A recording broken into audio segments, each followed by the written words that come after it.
Hola, bienvenidos una vez más a otro capítulo de Crónicas Criminales.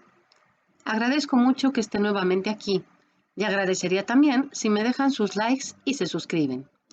Hoy les traigo otra historia más de monstruos. Bueno, uno en este caso, llamado Pedro Alonso López y apodado el monstruo de los Alpes. Ya verán ustedes mismos por qué.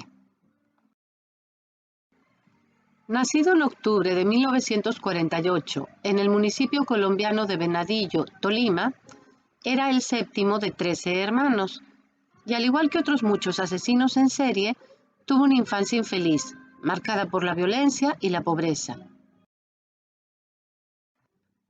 Su madre, Benilda, era prostituta, y al vivir en una casa de una sola habitación, no es difícil imaginar que los niños eran testigos de todos los hombres que pasaban por ahí y de lo que acontecía.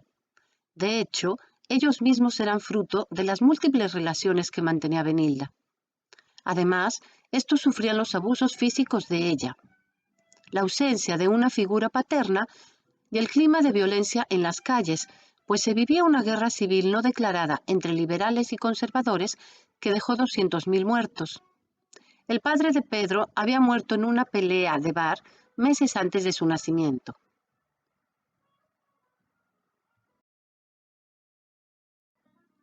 Con 8 o 9 años, su madre lo sorprendió intentando tener relaciones con una hermana menor, por lo cual, después de quemarle los pies con una vela, lo echó de casa.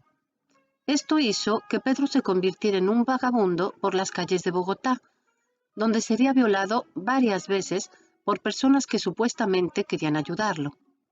La primera vez, un hombre que aparentemente se había compadecido de él, le ofreció comida y un sitio donde vivir, pero en su lugar lo llevó a un paraje abandonado y se aprovechó de Pedro, hecho que lo marcaría para toda su vida.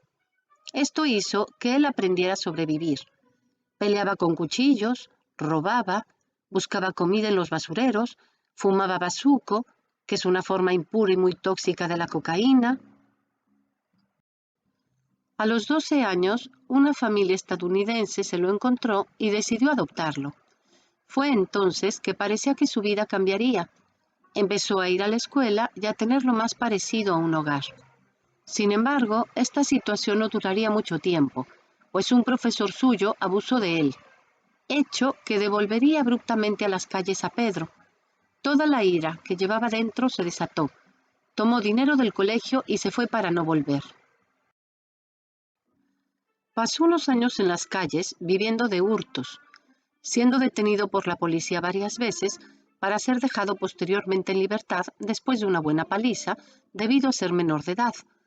Pero ya con 21 años, Pedro fue condenado por robo a 7 años de prisión, donde se convertiría en el juguete sexual de unos presos, hecho que le llevaría a dar el paso a cometer sus primeros asesinatos.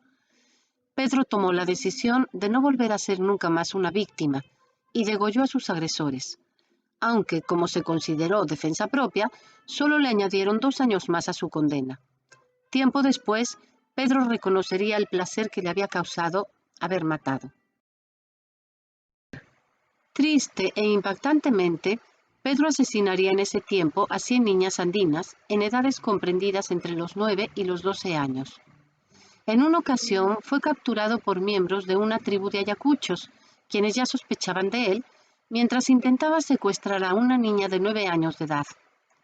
Fue despojado de sus ropas y pertenencias y torturado, y pensaron que la forma más cruel para castigarlo era enterrarlo vivo. Según alguna versión, no sin antes cubrirlo de miel para que fuera devorado por las hormigas. Pero, una vez más, una figura estadounidense llegaría en su ayuda, en forma de un misionero que los convenció de que ese acto era cruel e impío, y se comprometió a entregarlo a las autoridades. Alguna versión cuenta que el misionero dejó escapar al monstruo. Otras versiones dicen que las autoridades no querían perder el tiempo investigando las denuncias de pequeñas tribus locales, por lo que acabaron deportando al monstruo de los Andes a Ecuador, donde finalmente escapó. Y fue en este país en donde Pedro empezaría su verdadera matanza. Más tarde diría que las niñas de ahí le gustaban mucho más porque eran más inocentes y confiadas que las colombianas. De 1978 a 1980, el monstruo de los Andes anduvo libre entre Ecuador y Colombia, mientras las desapariciones de niñas iban en aumento. 4 de ellas fueron descubiertas en abril de 1980, cuando una riada en Ambato, Ecuador, desenterró sus restos. Se supo que estas niñas habían desaparecido antes de la riada, y los forenses determinaron que habían sido asesinadas, por lo que se inició una investigación para dar con el culpable. Días después, el monstruo cometería un tremendo error al intentar raptar a una niña de 12 años que acompañaba a su madre al supermercado, pero fue detenido por los propios trabajadores, alertados por los gritos de la madre, quienes lo retuvieron hasta la llegada de las autoridades. Al principio, Pedro se negó a cooperar. Pasó días sin decir una sola palabra, así que la policía decidió cambiar de estrategia y llamar a un sacerdote, dado la fe católica del sospechoso, con la idea de que éste se ganara su confianza. Se dice que el padre Córdoba Gudino se encerró durante horas en la celda con Pedro, hasta que después de haber oído actos tan repulsivos y violentos, éste ya no pudo seguir y pidió que lo sacaran de ahí. Otras versiones afirman que se trataba de un policía encubierto que se había hecho pasar por el sacerdote y que con mucha habilidad se había ganado la confianza del asesino y las confesiones de sus horrendos crímenes. Ante tanta barbarie, la policía dudaba de su testimonio, pero entonces el monstruo de los Andes los guió a distintos sitios con el propósito de encontrar a sus muñequitas, forma en que él llamaba a sus víctimas. Se desenterraron 74 cadáveres de niñas de entre 8 y 12 años, con signos de haber sido violentadas, aunque el monstruo confesó haber asesinado al menos 300 niñas entre Perú, Ecuador y Colombia, por lo que fue sentenciado a 16 años de prisión, pena máxima en Ecuador en esa época. Estuvo preso en ese país hasta 1984, año en que fue extraditado a Colombia, acusado de la violación y asesinato de varias niñas en el municipio donde había crecido. Pero al ser considerado incapacitado mentalmente, fue internado en un psiquiátrico durante 4 años. Pasado ese tiempo, se le declaró sano y fue dejado en libertad, sin importar que él mismo hubiera declarado que el momento de la muerte era apasionante y excitante, y que volvería a vivirlo de nuevo en cuanto volviera a ser libre, pues era su misión. Se dice que después de su salida del psiquiátrico, el monstruo de los Andes habría pasado por casa de su madre con la idea de ajustar cuentas, ya que la responsabilizaba a ella de todo el dolor pasado. Sin embargo, al final no le hizo ningún daño, solamente le exigió dinero, tras lo cual desapareció para siempre. En el 2002, la Interpol emitió una orden de búsqueda y captura contra el monstruo de los Andes por el asesinato de 350 personas, pero a fecha de hoy no se sabe nada de él. Una versión dice que pudo ser ejecutado ilegalmente, pues unos padres de sus víctimas dijeron de hacer justicia por mano propia si el asesino volvía a salir libre. Sin embargo, según otras versiones, su propia madre comentó hace algún tiempo que el monstruo de los Andes seguiría vivo, ya que otros familiares suyos difuntos se le habían aparecido a lo largo de su vida, pero su hijo nunca.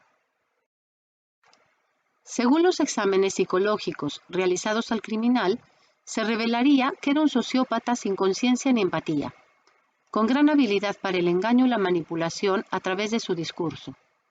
Asesino organizado que justificaba sus actos por la violencia que él mismo había sufrido desde niño. Lo que hacía era como una especie de venganza por su propia inocencia perdida.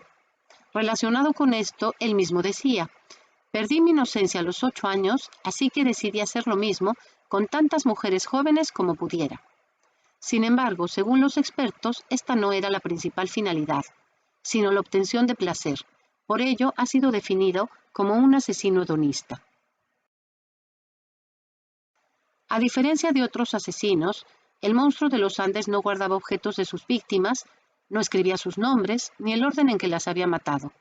Para él, las fosas comunes donde las enterraba eran como sus trofeos simbólicos. Según unos expertos, a nivel de su evolución criminal, los primeros asesinatos acontecidos en la cárcel hicieron que él se diera cuenta del placer que le producía matar, por lo cual, si ya era un violador pedófilo en potencia, después de este hecho habría dado el paso psicológico para en un futuro próximo sumar el placer de matar al de violar. Bueno, pues hasta aquí el caso del mayor asesino serial de la historia moderna del mundo. Por una parte, conforme vamos sabiendo sobre las condiciones de su existencia, aflora una piedad por todo el sufrimiento vivido por un pequeño e inocente niño. Pero después, cuando leemos sobre sus atroces crímenes, sobre las jóvenes víctimas que nada tuvieron que ver en su proceso de conversión de una persona a un monstruo, surge la tristeza por tanto mal y las ganas de justicia. No todas las despedidas son para siempre, y espero que esta tampoco lo sea. Si vienen a mi próximo video, nos volveremos a encontrar aquí, en Crónicas Criminales. Mientras tanto, cuídense mucho y a ser lo más felices que puedan.